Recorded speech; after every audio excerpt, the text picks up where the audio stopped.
The hospital corridor smelled faintly of disinfectant, mixed with freshly brewed coffee from the nurse's station. The fluorescent lights buzzed overhead, casting a pale glow on the polished floors. Dr. Morgan adjusted her white coat, clutching the chart a little tighter than usual. She had walked these halls hundreds of times before, yet the weight of expectation always seemed to press harder on mornings like this. Inside, her thoughts swirled. Why do they always assume, she wondered. Time and time again she had introduced herself, only to see eyebrows rise, smirks flicker, or patients glance over her shoulder searching for a man in a lab coat. It wasn't new, it wasn't surprising, but it still stung. She passed by a cluster of young residents chatting near the elevator.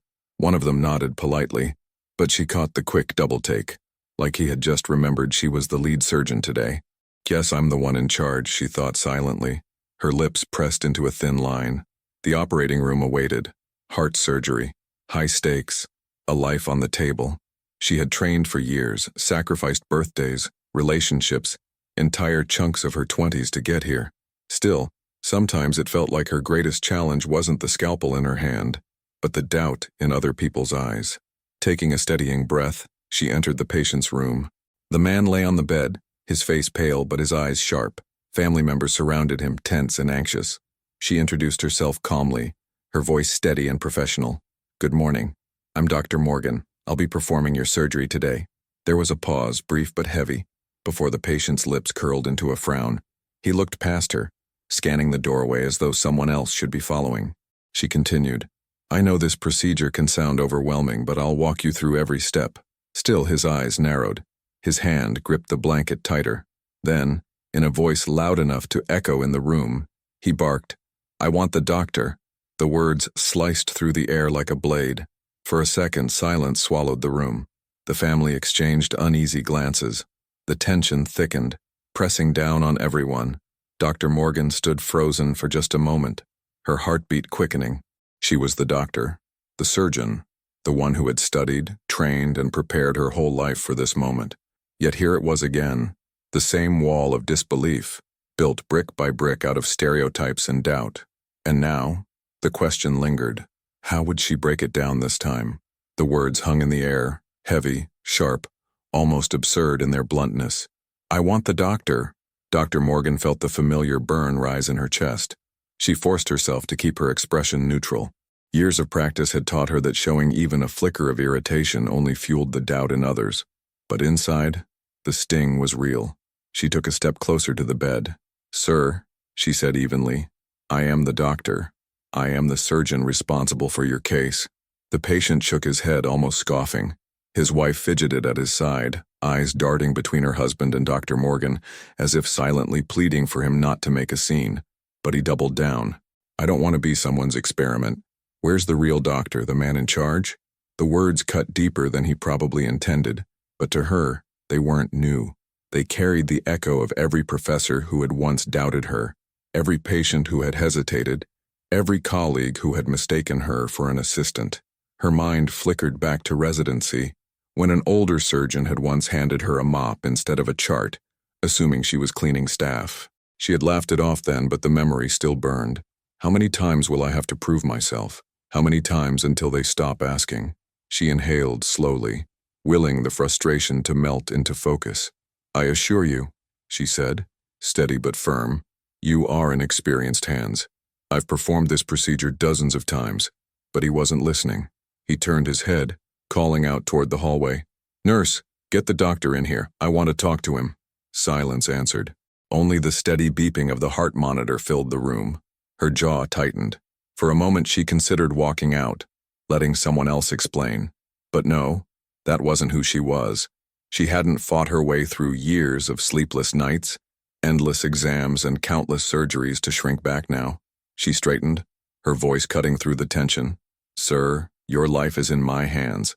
Whether you accept it or not, I'm the surgeon who will operate, and I intend to keep you alive." The room went quiet. His wife swallowed hard, her eyes softening as if she believed her. The patient, though, turned away with a grunt, muttering under his breath.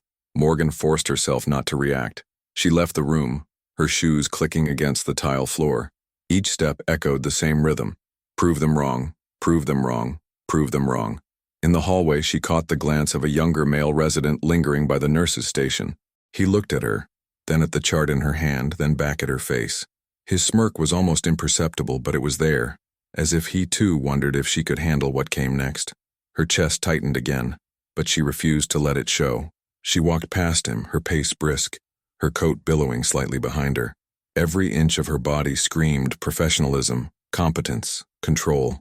Inside, though, doubt whispered its cruel reminders. What if something goes wrong today? What if they're right? She clenched her fists. No, she wouldn't let that voice win. Later, in the locker room, she sat on the bench, tying the laces of her surgical shoes. The fluorescent lights buzzed above, casting a pale circle around her. She stared at her reflection in the small metal mirror on the wall. A woman in her 40s. Strong, tired, yes, but unshaken. She whispered to herself, barely audible, "You've done this before. You'll do it again. And when it's over, he'll know." A knock at the door broke her thoughts. It was a nurse, her voice urgent. "Doctor, the patient's condition is changing. They need you now." Dr. Morgan stood instantly, her pulse quickening. The moment she dreaded and craved all at once had arrived. Would she falter under the weight of doubt or rise above it, once again proving she belonged where so many had said she didn't? The hallway blurred as Dr. Morgan hurried toward the operating room. Nurses wheeled the patient ahead of her, the squeak of the gurney's wheels slicing through the tense silence. His face was pale, eyes darting nervously toward every corner of the ceiling, as though searching for reassurance he couldn't find. When his gaze landed on her, walking steadily behind, he frowned again. His lips moved in a whisper she could barely hear. Not her. Not her. But there was no turning back now. Inside the scrub room, Morgan washed her hands with methodical precision. The water ran hot, stinging against her skin, but her motions were calm, almost mechanical. Scrub, rinse, scrub, rinse. The ritual grounded her, a reminder that this was her arena.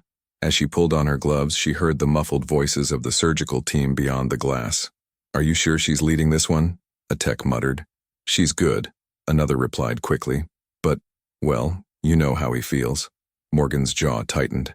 The doubt wasn't confined to the patient's room. It leaked into the team, into the air, into every sideways glance. The doors swung open. She stepped inside.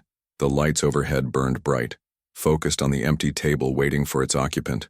Stainless steel instruments glimmered in perfect order, ready for her hands.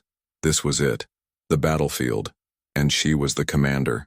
The patient was transferred onto the table, monitors beeping steadily as lines and tubes were connected. The anesthesiologist, a tall man with salt and pepper hair, leaned toward her. "He's anxious," he said quietly. "Kept asking for someone else." Morgan nodded curtly. "He'll be asleep soon. Then it's up to us." She turned to the team, her voice crisp and commanding. "Let's focus. This is a bypass procedure, straightforward but delicate. Everyone knows their role. Let's do it right. No hesitation, no wavering, just authority." As the anesthesia took hold, the patient's murmurs faded into silence. His chest rose and fell in slow, even rhythm. For the first time that morning, he looked peaceful. Morgan positioned herself at the table, scalpel in hand. She felt the weight of 1,000 unspoken judgments pressing down. The assistant handed her the first instrument, their hand trembling slightly. She steadied her own, speaking clearly. "Incision. Let's begin." The blade touched skin, and with it came the shift. The doubt that had shadowed her steps dissolved into muscle memory. Every movement was precise, practiced, deliberate. She guided the team through each phase: clamp, suture, graft, her instructions firm and confident. The room transformed around her. Where moments before there had been skepticism, now there was rhythm. The beeping monitors, the steady suction, the clink of instruments placed into her palm, it all became a symphony, and she was the conductor. Hours slipped by in measured breaths and steady hands. At one point, a sudden drop on the monitor sent a ripple of panic across the room. A nurse gasped. The anesthesiologist's brow furrowed, but Morgan didn't flinch. "Stay with me," she murmured, not to the patient, but to the team. Quick adjustments, sharp focus, steady voice. Within minutes, stability returned. The assistant looked at her with wide eyes, as if seeing her for the first time. Respect, unspoken but unmistakable, replaced doubt. By the time the final stitch was tied, the weight in the room had shifted completely. Sweat beaded her forehead, but her hands never trembled. She leaned back slightly, exhaling the breath she hadn't realized she was holding. "It's done," she announced. "He's stable." For a moment, silence hung heavy. Then came a collective exhale, almost like applause without sound. The patient would never know it, but while he slept, the woman he had doubted had been the one to hold his life between her hands and save it. As Morgan stripped off her gloves, a faint ache spread across her shoulders, the toll of hours under the lights. Yet beneath the exhaustion, pride simmered. Not arrogance, but the quiet pride of someone who had faced disbelief head-on and proven it wrong. But the story wasn't over yet. Soon, he would wake. And when he opened his eyes, would he finally see her for who she was? The world returned to him in fragments. At first, it was only sound. The steady beep, beep, beep of the heart monitor, the soft shuffle of shoes on the linoleum floor, the faint murmur of voices beyond the curtain. Then came sensation, the weight of a blanket across his chest, the dryness in his throat, the sharp ache muted by medication. Finally, sight. His eyes blinked open, heavy and unfocused, until the room sharpened into view. The first face he saw was hers. Dr. Morgan stood at the foot of his bed reviewing his chart. Her posture was calm, steady, professional. When she noticed his eyes open, she approached, her voice measured but warm. "You're awake. The surgery went well." For a moment he only stared. His lips parted as if to speak, but no words came. Confusion flickered across his face, followed quickly by realization. He remembered. The white coat, the introduction, his protest. "I want the doctor." And yet, here she was. "You." His voice cracked, barely above a whisper. "You're the one who—" "Yes," she interrupted gently but firmly. "I'm the surgeon, the one who performed your bypass." Silence thickened between them. His wife, seated at his side, leaned forward quickly, squeezing his hand. "She saved you," she said, her voice trembling. "You're here because of her." He shifted uncomfortably, his eyes darting away from Dr. Morgan's steady gaze. A flush of embarrassment colored his cheeks. For the first time, he had no quick retort, no dismissive scoff, just the weight of truth pressing on his chest harder than the bandages. Morgan didn't gloat. She didn't need to. Instead, she checked the monitors, adjusting the IV line, her movements precise and controlled. Professional, untouchable. But inside, she felt the faint flicker of vindication. Not triumph over him, but victory over the invisible wall she'd been climbing her whole career. Over the next few days, their interactions became a quiet dance. At morning rounds, she explained his progress with clarity, walking him through lab results and recovery steps. At first, he avoided her eyes, responding with short grunts. But slowly, something shifted. One afternoon, when she entered the room, he surprised her with a question. "How long have you been doing this?" She paused, glancing up from the chart. "Over 15 years, she answered. He blinked. 15? "Yes. I've trained, practiced, and performed this surgery many times." He let out a low whistle, shaking his head against the pillow. "Guess I shouldn't have." His voice trailed off, the unspoken words hanging in the air. Morgan allowed a faint smile to soften her features. "Doubted me?" she finished. His lips twitched, almost forming a smile of his own. Something like that. It wasn't an apology, not yet, but it was the first crack in the armor of his pride. By the third day, humor had crept in. As she examined his incision site, he muttered, "Never thought I'd be bossed around by a surgeon half my size." Morgan raised an eyebrow, her tone dry. "Size doesn't hold a scalpel. Hands do." His wife chuckled nervously, but he actually smiled, just for a moment. Still, old habits die hard. Later that evening, when a young male resident entered the room to check his vitals, the patient perked up. "Now here's the doctor," he said automatically. The resident froze, glancing nervously toward Dr. Morgan, who had just stepped in behind him. Morgan didn't flinch. She crossed her arms and said evenly, "He's a resident. I'm still the surgeon." The patient's face reddened. His wife gave him a sharp nudge, and for the first time, he muttered the words out loud. "Right, the surgeon." The acknowledgement was small, almost grudging, but real. That night, as Morgan left the hospital, she replayed the day in her mind. Each interaction had chipped away at the wall between them. He was beginning to see her, not just as a woman in a coat, but as the doctor who had pulled him back from the edge. Yet she knew the journey wasn't complete. Respect born in silence wasn't enough. Would he ever say it clearly? Would he ever admit what everyone else already knew? The question lingered, hanging in the sterile hospital air like the steady beep of the monitor.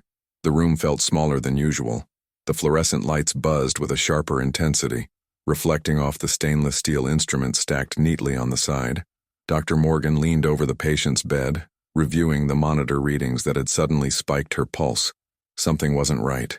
The numbers danced erratically, blood pressure dropping, oxygen levels dipping.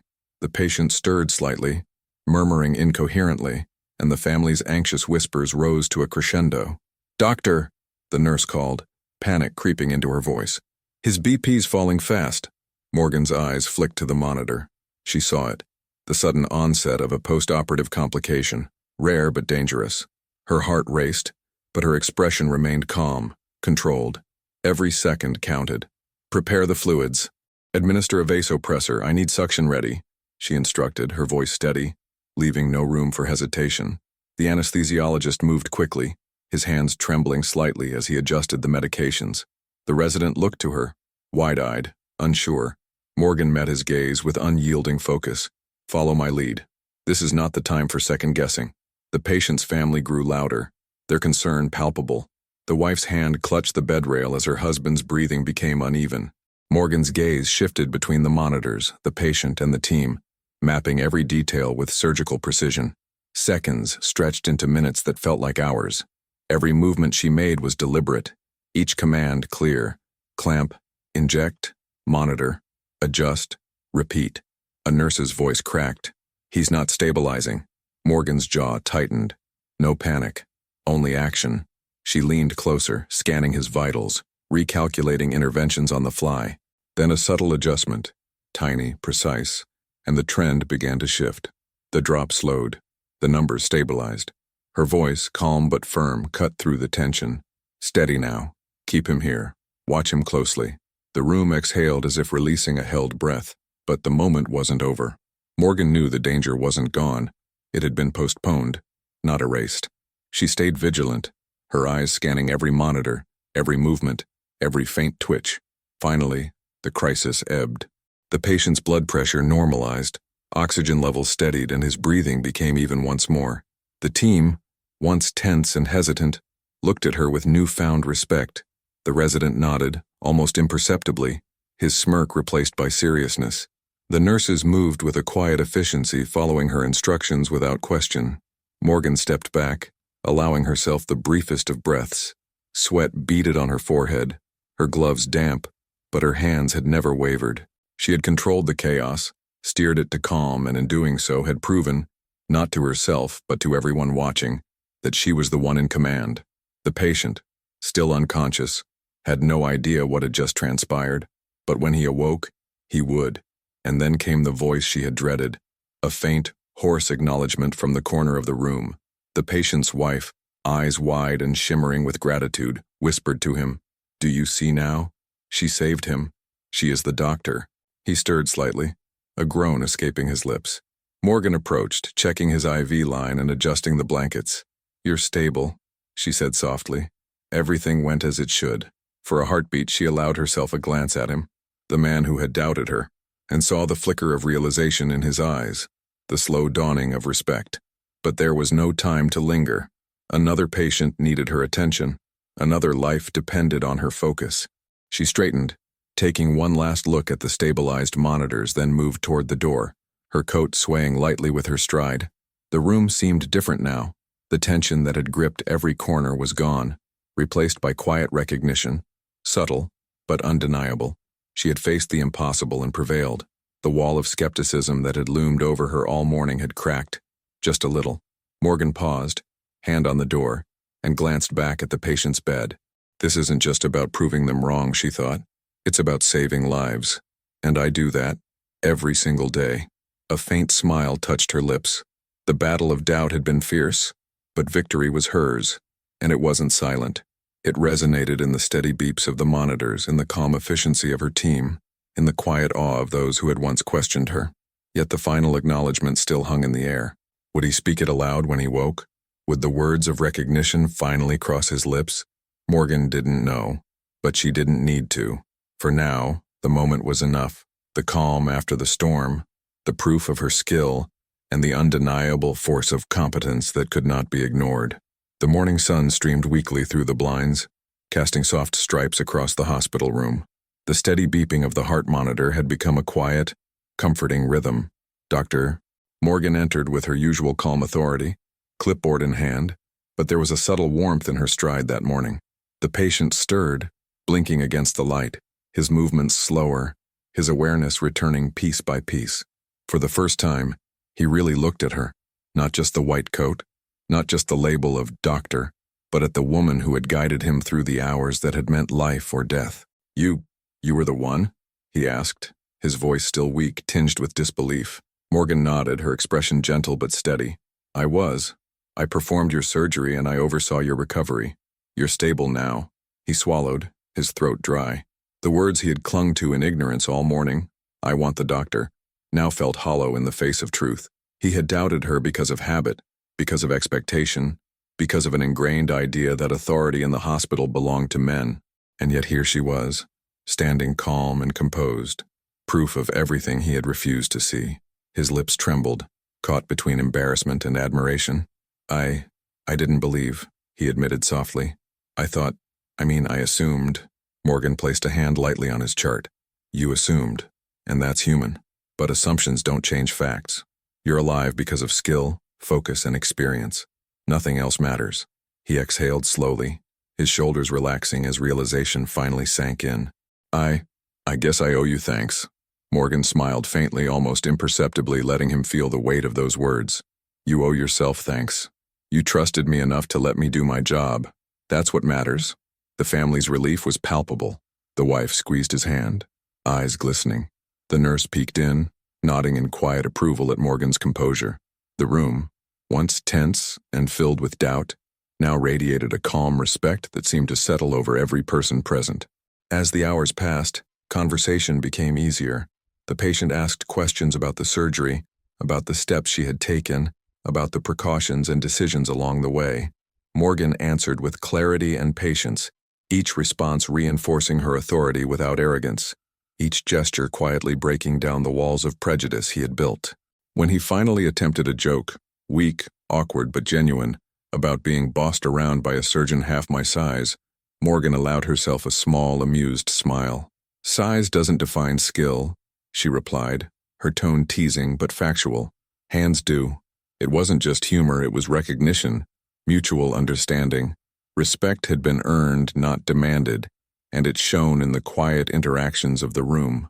Later, when he was finally discharged, the patient lingered for a moment, looking at her with a sincerity that had been absent before. I guess I'll never say that lightly again," he admitted. "I see now. You're the doctor. You're the surgeon. You saved me." Morgan nodded, letting the words settle. "Thank you for trusting me," she said simply. No triumph in her voice, only quiet dignity. As she watched them leave, she reflected on the morning, on the years of doubt, the small victories, the silent battles against prejudice. This wasn't just one patient. It wasn't just one room. It was the culmination of decades of perseverance, of proving every day that competence knows no gender, and that authority is earned through action, not expectation. She paused at the doorway, taking a slow, deep breath. Outside, the hospital corridors stretched wide and bright. There were more patients to see, more lives to touch, more battles to face. But in that room for that patient, a wall had been broken and a lesson had been delivered, silently, firmly, and irrevocably. Respect does not depend on appearance. Authority is not a matter of gender. Skill and dedication speak louder than doubt.